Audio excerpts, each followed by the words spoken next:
नमस्कार दोस्तों, मैं संदीप, आप देख रहे हो मेंटरिंग में। और आज की बिजनेस और टेक्नोलॉजी न्यूज स्टार्ट करते हैं।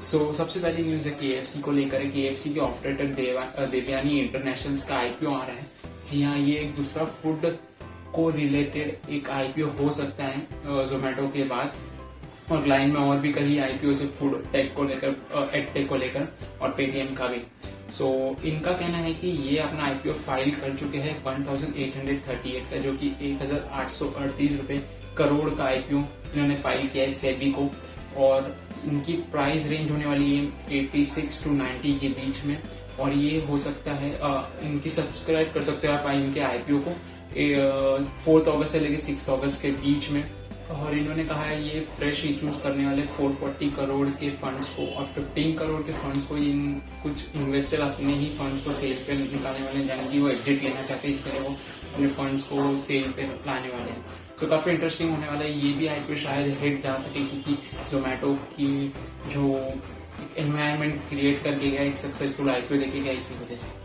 आप कमेंट कर जरूर बताना कि आप आईपीओ में इन्वेस्ट करने वाले हो या नहीं, और क्या आपको आईपीओ पे रिलेटेड कोई वीडियो चाहिए तो कमेंट करके जरूर बताना। अगली जो न्यूज है वो नोकिया को लेकर है। नोकिया ने अपनी सेल्स में बढ़ोतरी देखी 71% की। उन्होंने $648 मिलियन की सेल हाइप देखी है अपने इस क्वार्टर में। और काफी अच्छी बात है कि बहुत पुरानी कंपनी नोकिया सबसे बेस्ट कंपनी हुआ करती थी, क्योंकि वो आउटडेटेड हो गई, लोगों का मानना है, और सच में आउटडेटेड हो गई, क्योंकि उन्होंने अपने इनोवेशंस ठप कर दिए और बाकी दूसरी कंपनियां इनोवेशंस पे काम करती गई।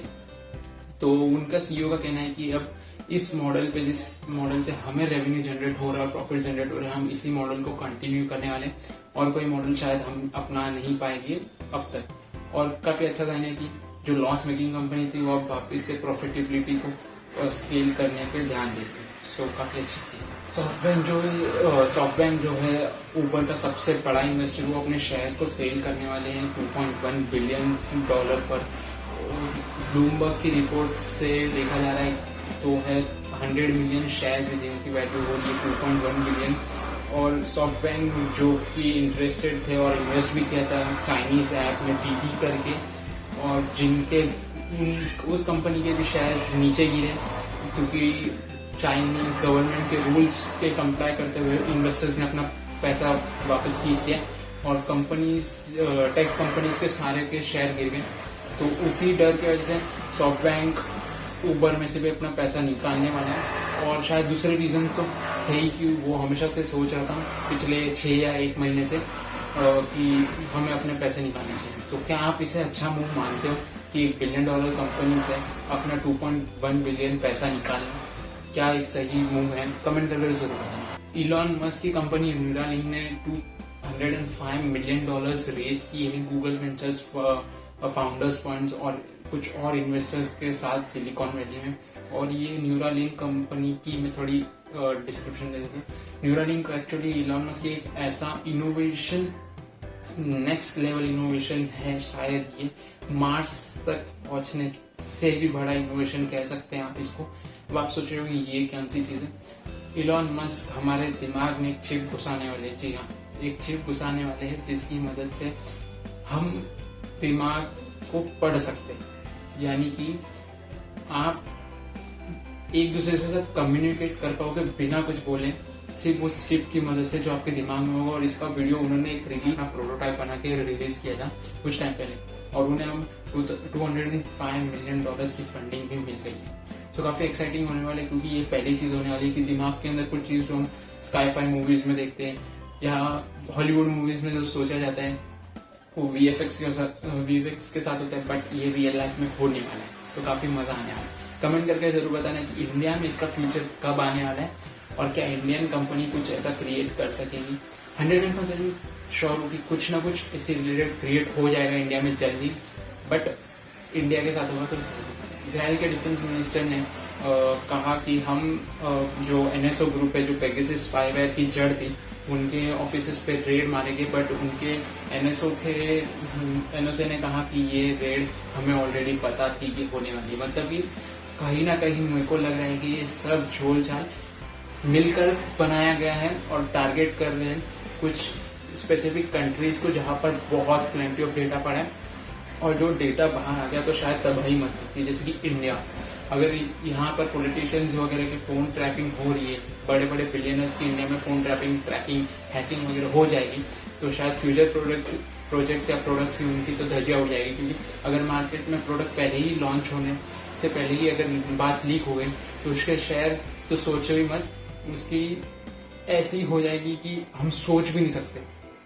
तो इसीलिए बहुत बड़ी चीज हो सकती है ये, जो भी अंदर ही अंदर खिचड़ी पक रही है। कमेंट करके जरूर बताना कि क्या लग रहा है आपको और क्या हो सकता है इसको देखकर। सचिन तेंदुलकर जो क्रिकेट के लिए माने जाते हैं और गॉड ऑफ क्रिकेट है हमारे लिए, उन्होंने इन्वेस्ट किया जस्ट सिंथेसिस करके एक एंटरटेनमेंट ऐप को। $2 मिलियन का उन्होंने इन्वेस्टमेंट किया इस ऐप के अंदर। सो शायद वो क्रिकेट के साथ जितना प्यार करते हैं उतना ही बिजनेस और स्टार्टअप के साथ भी प्यार करते हैं, मुझे तो यही लगता है। क्योंकि $2 मिलियन बहुत ह्यूज अमाउंट है और उन्होंने इस इन्वेस्टमेंट कर दी है। और ये स्टार्टअप को ऑलरेडी फंडेड है आधार पूनावाला और डीएसपी ग्रुप के साथ, और भी बहुत बड़े बड़े नाम है इंडिया के जिन्होंने स्टार्टअप को बैक दिया। अब सचिन तेंदुलकर भी आ गए और उनके एमडी का कहना है कि it's a huge honour for us कि हमारे साथ ऑन बोर्ड आ रहे हैं भारत रत्न यानी कि सचिन तेंदुलकर। सो काफी अच्छी बात है कि क्रिकेटर्स और एक्टर्स भी आजकल स्टार्टअप्स में इंटरेस्ट ले रहे हैं और उन्हें भी पता है इसका ही फ्यूचर है। अगली जो न्यूज है वो एक और बिलियनर प्रोड्यूस और उनकी नेटवर्थ को हाइप को लेकर है। जैसे अडानी की नेटवर्थ इस साल हाइप पे गई है, उसी तरह साउथ कोरिया के ककाओ करके एक मैसेजिंग ऐप है जो कि वहां पर बहुत ही ज्यादा फेमस है, उनके फाउंडर की है। उनकी नेटवर्थ थी 6 बिलियन, बट उनके कंपनी के शेयर 90% बढ़ गए और जिनके कारण उनकी नेटवर्थ हुई ऑलमोस्ट 13.2 बिलियन के करीब। और खास बात इसमें ये रही कि उन्होंने सैमसंग ग्रुप के फाउंडर को पीछे छोड़ दिया जिनकी नेटवर्थ थी $12 बिलियन। तो इससे ये छोटी सी चीज आप समझ सक रहे हो कि एक ऐप यानी कि एक ऐप पूरी दुनिया बदल सकता है। ये चाहे आप आज YouTube देख लो जिस पे आप मुझे देख रहे हो, चाहे आप WhatsApp देख लो, चाहे आप Instagram, Facebook, मतलब एक ऐप, वो कहते हैं ना एक चुटकी सिंदूर, बट मैं कहता हूँ एक ऐप। तो आप भी कमेंट करके नीचे लिखना #एक ऐप दुनिया बदल दे। तो thank you for watching the video. अगर आपको वीडियो जरा भी वैल्यूबल लगा हो तो प्लीज सब्सक्राइब कीजिए और ऐसे ही बिजनेस न्यूज में ट्राई करूंगा रोज आप तक लेके आने के लिए। और अगर आपने हमारा दूसरा चैनल जो कि मेंटेनिंग शॉर्ट्स के नाम पे, जहाँ पर आपको पूरी वीडियो देखने की जरूरत नहीं, अगर आपको अपने काम की वीडियो देखनी है तो उससे हम शॉर्ट्स के फॉर्म में, जो यूट्यूब का नया फीचर है उसके फॉर्म में भी डालने वाले हैं। तो ज्यादा टेंशन लो मत पूरी वीडियो देखने की। अगर शॉर्ट्स देखने पसंद है तो शॉर्ट देखो, अगर पूरी वीडियो देखनी पसंद है तो पूरी वीडियो। आपके लिए हम हैं साथ में। So thank you for watching the video again. और अगर चैनल को नहीं तो सब्सक्राइब कर लो और नोटिफिकेशन बेल को दबाओ। और 2 बार बोल दिया, कोई नहीं, कर लो यार। मेरा इंडिया को लेकर एक ही मिशन है कि इंडिया सोच बदले। Thank you.